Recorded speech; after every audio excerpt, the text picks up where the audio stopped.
प्रिय विद्यार्थियों, पूर्व व्याख्यानों में हमने स्नातक तृतीय वर्ष संस्कृत के द्वितीय प्रश्न पत्र में निर्धारित महाकवि भर्तृहरि द्वारा रचित नीति शतकम ग्रंथ के विभिन्न पद्यों का अनुशीलन किया था। उसी क्रम में आगे बढ़ते हुए आज हम अगले पद्य सन्ति अन्ये अपि बृहस्पति प्रभृतयः से अपना अध्ययन प्रारंभ करते हैं। देखिए, सन्ति अन्ये अपि बृहस्पति प्रभृतयः संभावितः पंचशः तान् प्रत्येष विशेष विक्रम रुचि राहु न वरायते द्वौ एव ग्रस्ते दिवाकर निशा प्राणेश्वरौ भास्वरौ भ्रात पर्वणि पश्य दानवपतिः शीश विशेष आकृतिः। इस पद्य में कवि ने पराक्रमी व्यक्तियों के स्वभाव का चित्रण करते हुए कहा है कि राहु सदृश पराक्रमी व्यक्ति विपरीत परिस्थितियों में भी स्वयं से कमजोर शत्रु पर आक्रमण नहीं करते हैं। वे बलशाली शत्रुओं पर ही अपने पराक्रम का प्रदर्शन करते हैं। शब्दशः देखिए अन्वयानुसार। भ्रातः हे भाई, हे स्वजन, हे मित्र, पश्य देखो, बृहस्पति प्रभृतयः बृहस्पति आदि, अन्ये अपि अन्य भी, पंचशः पाँच छः, संभावितः श्रेष्ठ ग्रह सन्ति हैं, किंतु विशेष विक्रम रुचि विशेष पराक्रम की इच्छा रखने वाला, विशेष पराक्रम में रुचि रखने वाला, शीश विशेष आकृति ही, शीश विशेष आकृति वाला, सिर मात्र बचा है आकृति में जिसके, ऐसा दानवपति ही, दानवों का राजा, एषः राहु, यह राहु, तान प्रति, उनके प्रति, न वैरायते, वैर नहीं रखता है, भास्वरहु, दैदीप्यमान स्वरूप वाले, द्वौ दोनों, दिनेश्वर निशा प्राणेश्वरहु, दिन के स्वामी अर्थात सूर्य और निशा के प्राणेश्वर अर्थात चंद्रमा को एव ही, पर्वाणी पर्व पर अर्थात क्रमशः अमावस्या और पूर्णिमा के दिन ग्रसता है, ग्रहण करता है, निगलता है। तो यहाँ कवि कहते हैं कि हे भाई देखो, यद्यपि बृहस्पति आदि अन्य 5-6 श्रेष्ठ ग्रह विद्यमान हैं, किंतु विशेष पराक्रम में रुचि रखने वाला, सिर मात्र अवशिष्ट स्वरूप वाला दैत्यराज राहु इनमें से कभी किसी के प्रति वैर नहीं रखता है। वह तो दैदीप्यमान स्वरूप वाले सूर्य और चंद्रमा को ही क्रमशः अमावस्या एवं पूर्णिमा पर्व पर ग्रसता है, ग्रहण करता है। राहु वस्तुतः राहु तेजस्वी सूर्य और चंद्रमा से ही वैर रखकर उन्हें आक्रांत करता है। इसी प्रकार जो शक्तिशाली वीर पुरुष होते हैं वे अपने समान पराक्रमी लोगों से ही बैर रखते हैं। वे अपने से कम पराक्रम वाले, दुर्बल, कम तेजस्वी व्यक्तियों से कभी भी शत्रुता नहीं रखते हैं। यह उनका माननीय लोगों का स्वभाव ही होता है। वस्तुतः एक पौराणिक कथा है कि समुद्र मंथन के समय राहु के सिर को भगवान विष्णु के द्वारा काट दिया गया था, है ना। इसलिए यहाँ पर कहते हैं कि शीर्ष जिसकी आकृति, शीर्ष मात्र जो अवशिष्ट है जिसका।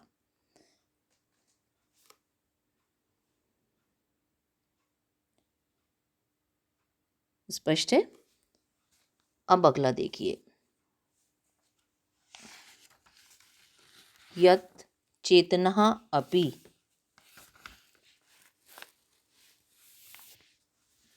यद चेतनो अपि पादै स्पृष्टः प्रज्वलति सवितुः इनक्रान्तः तत् तेजस्वी पुरुषः परकृत निकृतिम कथम सहते।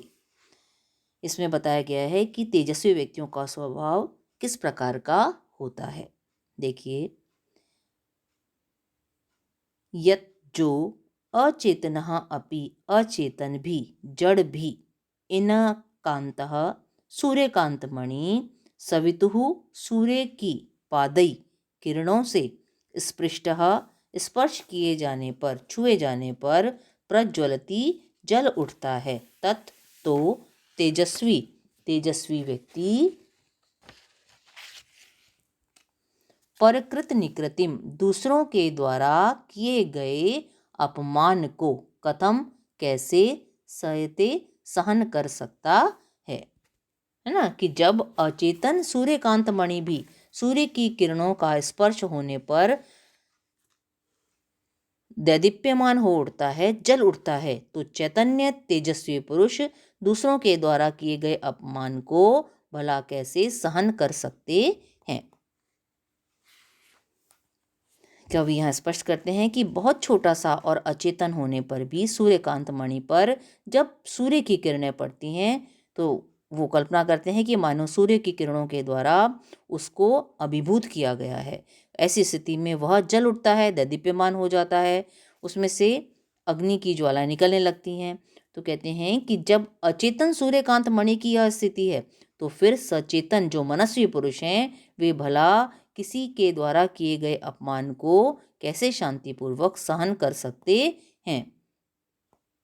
वस्तुतः वे जिस प्रकार से सूर्यकांत मणि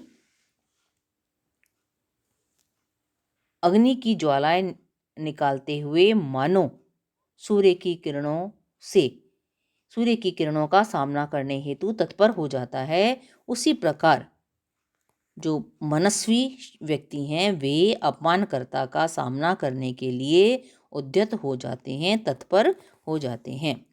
तो इसमें तेजस्वियों की प्रकृति का उदाहरण पूर्वक वर्णन किया गया है। स्पष्ट है कि जब अचेतन पदार्थ भी अपना अपमान सहन नहीं कर सकता तो सचेतन प्राणी भला कैसे अपने अपमान को सहन करेगा।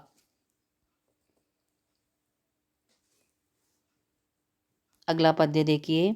सिंह शिशु अपि निपतति मदमलिन कपोल भित्तिषु गजेषु प्रकृति इयं सत्ववतां न खलु वयः तेजसो हेतु। इसमें भी तेजस्विता का प्रभाव बता रहे हैं यहाँ पर कि किसी पुरुष के प्रतापी होने में उसकी अवस्था, उसकी आयु कारण नहीं होती। तेजस्विता आयु से नहीं अपितु पराक्रम से देखी जाती है। आयु इसमें मुख्य कारण, तेजस्विता का मुख्य कारण नहीं होता है। देखिए अन्वयानुसार शब्दशार्थ देखिए। शिशु अपि बालक भी, छोटा बच्चा भी, सिंह शेर, मद मलिन कपोल भित्तिषु, मद मलिन मद से मलिन, कपोल भित्तिषु कपोल हैं जिसके, गंड स्थल हैं जिसके, ऐसे गजेशु हाथियों पर निपतति झपट पड़ता है। इयम यह सत्ववताम बलशाली व्यक्तियों की, तेजस्वी व्यक्तियों की, पराक्रमी व्यक्तियों की प्रकृति ही, स्वभाव ही है। वयः आयु अवस्था, तेजसः तेजस्विता का, हेतु कारण, न खलु निश्चय ही नहीं होती है। सिंह शिशु होने पर भी, बच्चा होने पर भी मद से मलिन कपोल स्थल वाले हाथियों पर, यानी जो बहुत उद्दंड हाथी हैं, बहुत बलशाली हाथी हैं, ऐसे हाथियों पर झपट पड़ता है। वस्तुतः बलशाली व्यक्तियों का यह स्वभाव ही होता है। इसमें अवस्था, उम्र का छोटा होना या बड़ा होना तेजस्विता का कारण नहीं होती है। सिंह शावक यद्यपि अल्पवयस्क होता है तथापि वह जन्मजात तेजस्वी होता है, इसलिए वह शिशु होने पर भी मतवाले हाथियों पर आक्रमण करने के लिए तत्पर रहता है। इससे स्पष्ट होता है कि तेज या पराक्रम के लिए अवस्था कारण नहीं होती। वस्तुतः तेजस्वी व्यक्तियों का यह स्वभाव जन्मजात होता है। जन्म के साथ ही वे शौर्य प्रदर्शन करने लगते हैं। स्पष्ट है। अब अगला देखिए क्या कहते हैं यहाँ पर। परिक्षीणः कश्चित् स्पृहयति यवानां प्रसृतिः स पश्चात संपूर्णः कलयति धरित्रीं तृणसमाम्। अतः च अनेकान्त्यात् गुरुलघुतया अर्थेषु धनीनाम् अवस्था वस्तूनि प्रथयति च संकोचयति च। इसमें कवि बताते हैं कि अवस्था या परिस्थिति का महत्व होता है। संसार में प्रत्येक वस्तु का मूल्य उसकी अवस्था के अनुसार कम या अधिक होता रहता है। वस्तु का महत्व परिस्थितियों के अनुसार बढ़ता घटता रहता है। देखिए शब्दशः देखिए, कश्चित कोई, परिक्षीणः निर्धन, यवानाम जौकी प्रसृतये मुट्ठी के लिए, स्पृहयति इच्छा करता है, बेचैन होता है। स वही, पश्चात बाद में, संपूर्णः धनवान हो जाने पर, धरित्रीम संपूर्ण पृथ्वी को, तृण समाम तिनके के समान, कलयति समझता है। अतः च इसलिए, अर्थेषु पदार्थों में, अनेकांत्यात स्थिरता न होने से, स्थायित्व न होने से, गुरु लघुतया हल्का या भारी होना, छोटा या बड़ा होना, कम महत्व वाला या अधिक महत्व वाला होना, धनी नाम धनवानों की अवस्था स्थिति, वस्तुनि वस्तुओं को, प्रथयति बढ़ाती है, विस्तारित करती है, च और संकोचयति संकुचित करती है। जो व्यक्ति निर्धन होने पर मुट्ठी भर जौ के लिए हाथ फैलाता है, तत्पर रहता है, बेचैन रहता है, वही व्यक्ति धनवान हो जाने पर संपूर्ण पृथ्वी को तृण के समान तुच्छ समझने लगता है। इसलिए पदार्थों की महत्ता और लघुता के विषय में अनियतता होने से धनवानों की जो अवस्था है वह वस्तुओं को छोटा या बड़ा बनाती है। वस्तुतः पदार्थ का कोई मूल्य नहीं होता। मनुष्य की स्थिति ही उसे कभी बड़ा बना देती है और कभी तुच्छ कर देती है। आज जो व्यक्ति गरीब है, दरिद्र है, कालांतर में वही धनाढ्य हो जाने पर वैभवशाली कहलाता है, और जो धनवान है वही दरिद्र होने पर तुच्छ माना जाता है। इसी प्रकार दरिद्रता एवं धनाढ्यता की अवस्था से पदार्थ का मूल्य भी कम या ज़्यादा हो जाता है। अतः व्यक्ति को कैसा रहना चाहिए? सदैव विनम्र रहना चाहिए। स्पष्ट है? अब इसको आप देखिएगा, अगर कोई शंका हो तो आप पूछ सकते हैं। आपका स्वागत है। कल हम इसी क्रम में आगे बढ़ेंगे। आज के लिए इतना ही।